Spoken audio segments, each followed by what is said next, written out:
қаҳрамони имрӯзаи барномаи герои рядам бонӯе аз вилояти ғарби қазоғистон аст, ки бо кӯмаки медиалӯйҳаи таърихи комёбӣ одамонро ҳавасманд мегардонад, то ки ба ҳадафи гузоштаи худ ноил гарданд. Албина Байгунакова тӯли 14 сол дар соҳаи васоити ахбори омма фаъолият намуда, ҳамеша орзу мекард, ки барои тамошобинон лоиҳаҳои ҷолиб ва муфидро таҳия намояд. Аммо чаҳорчӯбии муайяни мавҷуда дар баъзе идораву нашрияҳо намегузошт, ки ин рӯзноманигори ташаббускор маҳорати худро муаррифӣ кунад. Расскажите. Бигӯед, ки фикри сохтани лоиҳаи таърихи комёбӣ чӣ гуна тавлид шуд?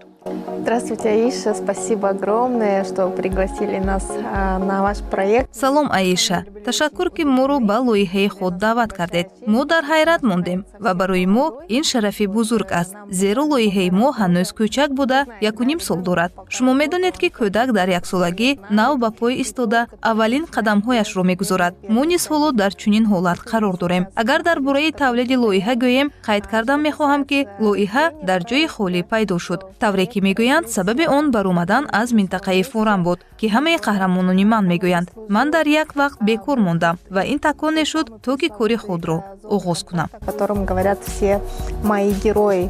То есть я осталась без работы в одно время, и это послужило толчком, что я начала свое дело. бештар коучҳои маъруф даъват мекунанд, ки танҳо аз одамони муваффақ ибрат гирифта бо онҳо ҳамсӯҳбат шуд. Танҳо он вақт зиндагии шумо рӯй ба беҳбудӣ меорад. Одамони муваффақ нерӯи бештар доранд ва атрофиёнро тасхир намуда ба ҳаракат ва беҳтар намудани ҳолати моддӣ ва маънавии шахс водор месозанд. Мне всегда нравилось. Ба ман суҳбат кардан бо одамони ҷолиб ва комёб, ки роҳи бештарро тай кардаанд, писанд буд. Таҷрибаи онҳо, намунаи онҳо барои ман ҳамеша ҳамчун як мактаби муайяне ба ҳисоб мерафт. Дар вақташ ман дар рӯзнома бахши калид сӯи комёбиро мебурдам. Лаҳзаеро хуб ба хотир дорам. Вақте ки мусоҳибаро бо муассиси ширкати ТОО Радник Ришат Хайруллин сабт кардам. Ӯ нақл мекард, ки аз оилаи серфарзанд буда ҳамеша як орзу доштааст, то ки соҳиби магнитофони Атлант ва дучарха гардад. Гӯё як орзуи кӯдакона аст, аммо он вақт хоҳиш бо имконият рост намеомад. Ӯ дар назди худ мақсад гузошт, ки ҳатман бо кадом воситае ки набошад, ин ду чиз магнитофон ва дучархаро пайдо мекунад. Сӯи ҳадафи гузоштааш устуворона қадам ниҳод. Шумо медонед, ки имрӯз ин чӣ гуна як ширкати бонуфуз дар вилояти мо аст. Ана ҳамин тавр таърихи ин ширкат оғоз шуд. Вақте ки инсон дар назди худ мақсад гузошт ва ба он наздик шуд, ана ҳамин тавр таърихи ин ширкат оғоз шуд. Вақте ки инсон дар назди худ мақсад гузошт ва ба он наздик шуд. Ана ҳамин гуна намунаҳо ҳамеша ба ман қувва мебахшиданд, такон медоданд ва ман мехостам дар ин бора ба касе гӯям, мисол орам, то одамоне ки орзу мекунанд дар назди худ ҳадаф гузоштаанд, наҳаросанд ва барои амалӣ гаштани орзуҳояшон ҷиддӣ ҷаҳд намоянд. Шли к этой цели. Альбина, шумо бекор мондед ва онро аз сифр оғоз кардед. Фикр мекунам ин душвор аст ва ба шумо одамоне лозим буданд, ки дар як даста кор кунанд. Ҳамфикрони худро аз куҷо дарёфтед? Единомышленников. Да, это было, конечно, рождение проекта на пустом месте, как я уже говорила. Бале, ин лоиҳа дар ҷои холӣ пайдо шуд, тавре ки ман гуфтам. Вақте ки ман бекор мондам, ҳамин тавр шуд, ки ман вохӯрӣ доштам бо як рафиқи деринаам, дӯстам Даурен Садканов. Ӯ он вақт наздик 10 сол дар тиҷорат буд ва ман бо ӯ маслиҳат кардам. Пурсидам, ки ба кадом кор даст занам. Ӯ ба ман гуфт: ҳамонро оғоз кун, ки ба ту писанд аст. Танҳо кори дӯст дошта метавонад оқибат даромад орад. Делай то, что тебе нравится. Только любимая работа приносит в результате доход. Албина Даурен Садкановро роҳнамо ва ҳаммуассиси лоиҳаи история успеха меҳисобад. шарики худро ӯ барои дастгириаш маслиҳати боровар ва муносибати дуруст ба ҳар як вазъият қадр мекунад. Я поддержал с финансовой стороны, с оборудованием, с техническими возможностями. И основная именно творческий момент развития проекта, чтобы Альбина взяла на себя. من از طرف مالیوی با تجهیزات ضروری امکانیت تکنیکی دستگیری کردم. لحظه اساسی رشد ایجادی را البینه به ذمه خود گرفت و به تطبیق آن شروع کرد. این زمان لایحه از نگاه ما رشد میکند و پیش میرود. البته در آغاز دشوار بود. نه همه باور میکردند، زیرا نه همه آدمان دل گشاد دارند و سر موفقیت خود را از اطرافیان پنهان میکنند، زیرا نه همه میخواهد از لحظه های معین کامیابی آنها جامعه خبردار شود. با گذشت وقت вақт омаки кори моро назорат мебурд, қадр карданро омӯхт ва бовар карда фармоиш доданро оғоз карданд. худи мизоҷон дар бораи мо ба дигар шиносои худ нақл мекарданд. мо фикр мекунем ки лоиҳа на танҳо дар доираи шаҳр, балки дар доираи иттиҳоди давлатҳои мустақил бояд амал кунад. Начали оценивать и доверять, как говорится, заказы за заказами. Сами же клиенты начали предлагать другим своим знакомым. И таким образом развивается. И мы считаем, что проект не должен жить только в рамках нашего города. Он должен существовать в рамках СНГ, возможно.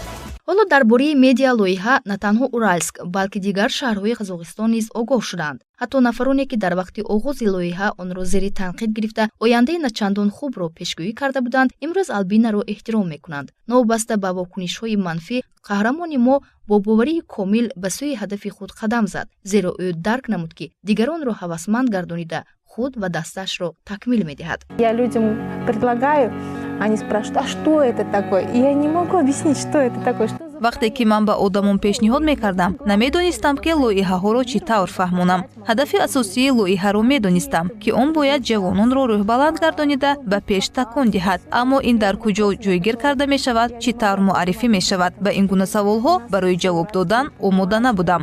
зеро он вақт мардуми Уральск намедонист ки шабакаи ютуб чӣ аст. инстаграмро медонанд, аммо аз рӯи қоида ба он ҳамчун маҳсулоти рекламавӣ муносибат мекунанд. аммо медиалоиҳаи ман мотиватсионӣ буд, ки одамон, махсусан ҷавононро барои шурӯи корҳои нав рӯҳбаланд гардонида ба расидан ба муваффақиятҳои нав водор месохт, то ки онҳо дар як ҷой қарор нагиранду аз доираи истифодаи интернет берун бароянд, дар ҷодае қадамҳои нав гузоранд. маҳз барои ҳамин ман нахустин мусоҳибаамро бо соҳибкорони муваффақ, бо одамони комёб омода кардам, ки дар ҳақиқат метавонанд ба дигарон намунаи ибрат шаванд. Показать, через что они прошли.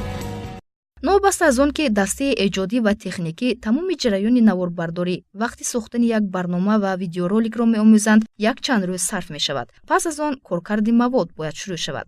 ба ҳамаи заҳмату меҳнатҳои сарфшуда дастаи истории успеха кори худро бо завқ иҷро мекунанд. онҳо хуб дарк менамоянд ки на танҳо як видео маҳсулот истеҳсол мекунанд, балки таърихи зиндагии қаҳрамони худро менависанд. Расскажите, мегуфтед ки аввалин қаҳрамонони лоиҳаи шумо киҳо буданд? аз кадом ҷиҳат онҳо барои сохтани барнома шуморо илҳом бахшиданд? Очень, очень такая поражающая история, действительно, которая... хеле саргузашти илҳомовар аст, ки касро қадрсозии арзишҳо водор месозад. ин таърихи Бержан Кушаков аст. ин шахс ман ҳатто бо сухан гуфта наметавонам. ӯ хеле инсони пурқувват аст. ӯ дар 31 солагӣ аз ду пояш маҳрум шуд. тасаввур кунед, ки марди 31 сола, ки қадаш ба 180 сантиметр баробар аст, бидуни пойҳо мемонад. Бержан давраи мураккаби зиндагиро паси сар кардааст, аммо душвориҳо ӯро натавонист бишканад. ӯ ҳаёташро аз нав оғоз кард. ӯ худашро ҳамон тавре ки ҳаст қабул кард. кори худро кушод, мебел истеҳсол мекунад, одамони имконияти маҳдуддоштаро бо ҷои кор таъмин мекунад, то ки онҳо худро шахсе ба ҷомеа зарурӣ ҳис карда зиндагиашонро давом диҳанд. саргузашти ӯ танҳо қиссаи муваффақият нест. ин қиссаи гузаштан аз мушкилиҳо, аз санҷишҳои зиндагӣ аст. ман фикр мекунам, ки ҷавонон чунин қиссаҳоро шунида дар ҳаёти худ арзишҳоро тағйир медиҳанд, ҳаёти худ ва дигаронро қадр мекунанд. Вот эти вот мелочи, которые встречаются на нашем пути, они не послужат им препятствием. Альбина, вы так красиво рассказываете о своих героях. Я вижу, что действительно вы вместе с ними проживаете их историю. албина, шумо дар бораи қаҳрамонҳоятон хело зебо нақл мекунед. ман мебинам, ки шумо дар ҳақиқат ҳар як лаҳзаи ҳаёти онҳоро ҳамроҳ паси сар мекунед. лоиҳаи мову шумо хеле бо ҳам монанд аст. танҳо мо дар бораи шаҳрвандони фаъол нақл мекунем. шумо одамонро барои муваффақ шудан такон медиҳед. албатта мо натиҷаи корро мебинем пас аз гузашти чанд вақт. ба фикри шумо низ, чун дигар қаҳрамонҳои мо дар вақти сохтани лоиҳа бо душвориҳои муайян рӯбарӯ шудаед? Что было препятствием на пути создания вашего проекта? Препятствий, конечно, на самом деле было очень много. В первую очередь это материальная составляющая, потому что, как вы уже спрашивали, монеаҳо хеле зиёд буданд. дар навбати аввал ин аз ҷиҳати молиявӣ. ман бояд дастаи бусифат, дастаи касбиро ҷамъ мекардам, то ки наворгирӣ, танзими мавод ва пешниҳоди онро ба таври аъло иҷро кунанд. ин хеле меҳнати пурмашаққат аст, вақти зиёдро талаб мекунад. гоҳо мо як барномаро тӯли як моҳ наворбардорӣ мекунем, баъзан 2 моҳ. даста кор мекунад, заҳмат мекашад ва ҳар як кор бояд пардохта шавад. бинобар ин ман бояд маблағ кор мекардам. ман худро ҳоло наметавонам агенти реклама гӯям, аммо зарурияти маблағкоркунӣ пайдо шуд. мо ба истеҳсоли роликҳои рекламавӣ оғоз кардем. ман ҳоло аз дастаи худ миннатдор ҳастам, ки тӯли 1 сол ҳамроҳ кор мекунем. ба коргардони худ Фарида Акатова изҳори сипос мекунам. бо омадани ӯ гуфтам мумкин аст мо ба сатҳи сифатнок баромадем. наворбардори касбӣ дорам. аз он сабаб ки дар чанд самт фаъолият мебарам, муҳаррирро ба кор гирифтам. менеҷер ороишгарон ҳастанд. ман дар танҳоӣ наметавонистам ба чунин муваффақият, ба чунин натиҷа ноил намешудам.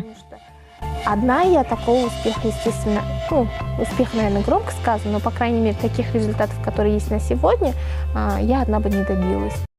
новбаста аз он ки ба ҳаёти медиалӯиҳа одамони кам ҷалб гардиданд, ҳар яки онҳо вазифаи муайяни худро иҷро мекунанд. инчо ҳар як корманд худро ба роҳат ҳис намуда ҳар рӯз бо хушҳолӣ ба кор меояд. Вот в мае месяце прошлого года так получилось, что ҳамин тавр шуд ки ман соли гузашта бояд фазои кораамро иваз мекардам, зеро дар ҷодаи эҷод ва фаъолият ҷои худамро наёфтам. ман дар инстаграм доираи сайру саёҳат қайдҳо менавиштам, мавзӯъҳои ҷолибро баррасӣ мекардам ва ин ба ман маъқул буд. бори Альбина навишт ки сабки навишти ман, фикрронии ман ба ӯ писанд аст. мо ба ҳамдигар ташаккур гуфта кори худро идома медодем. пас аз 1 моҳ ман хостам собиқ корамро тарк кунам. ман ба Альбина занг зада пурсидам ки дар лоиҳа барои ман кор ҳаст. ӯ ҷавоб дод ки ҳаст ва ба ӯ муҳаррир лозим. ҳамроҳ кор кардан бо Альбина хеле марокангез аст. маслиҳатҳои ӯро гӯш карданро дӯст медорам. аз камтарин эродҳояш низ мо хушҳол мегардем. ӯ ба мо мисли раҳнамо аст. какие-то замечания не звучат как приказы, не звучат как какая-то обязанность. То есть она как наставник больше. Мне очень это нравится. История успеха – это отличная организация для того, чтобы научиться снимать при этом. историяи успеха ин ташкилоти хуб аст барои омӯхтани наворбардорӣ ва ҳамзамон шинос шудан бо одамони нав, ба нафароне ки дар вилояти мо муваффақ ҳастанд. ҳар дафъа лозим меояд ки чизеро омӯзӣ. лаҳзаи наворбардории мо худ гуногун аст. одамони гуногун, шароити мухталифи наворгирӣ. ҳамаи ин албатта шавқовар аст. фикр мекунам барои ҳар як инсон машғул будан бо кори дӯст дошта ва дар иҳотаи дӯстон фаъолият бурдан ин худ хушбахтӣ аст. дастаи мо чандон калон нест. коргардон, муҳаррири хуб дорем ки мо ҳамарӯза бо ҳам кор мекунем, аз ҳамдигар меомӯзем. Наш коллектив не такой большой. У нас есть замечательный режиссер, редактор, с которыми мы ежедневно тесно работаем и учимся у друг друга. В период, когда я искала себя и работу тоже, через знакомых познакомилась с Альбиной.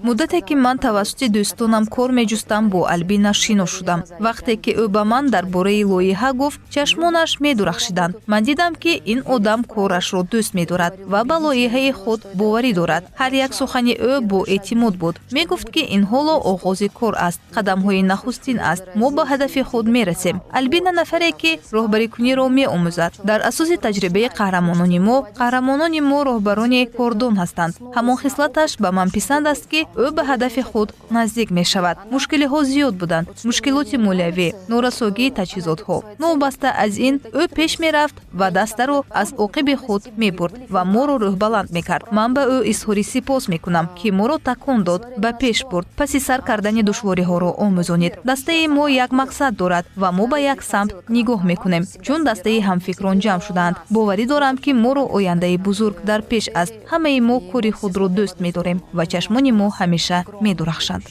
Раз команда собралась единомышленников, у нас у всех горят глаза, мы все любим свою работу.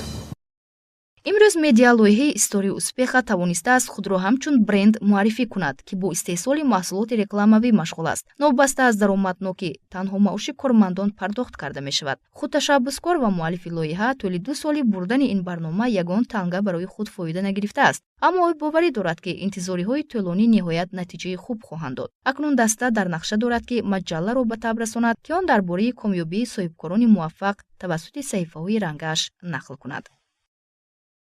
Я очень надеюсь, что ваш проект будет продолжать жить. ман хеле мехоҳам ки лоиҳаи шумо идома ёбад, рушд кунад, қаҳрамонон зиёд шаванду фармоишҳо низ бештар шавад, то ки онҳо бо намунаи худ тавонанд сокинони шаҳри мо, кишвари мо ва дигар давлатҳои ҳамсояро ба сӯи муваффақият такон диҳанд. Зеро имрӯз фазои интернет маҳдуд нест ва имкон медиҳад, ки одамон аз дастовардҳои ҳамдигар огоҳ шаванд. Албина барои чунин суҳбати пурмуҳтаво ба шумо ташаккур мегӯям. Мотивировали наших телезрителей к дальнейшим действиям.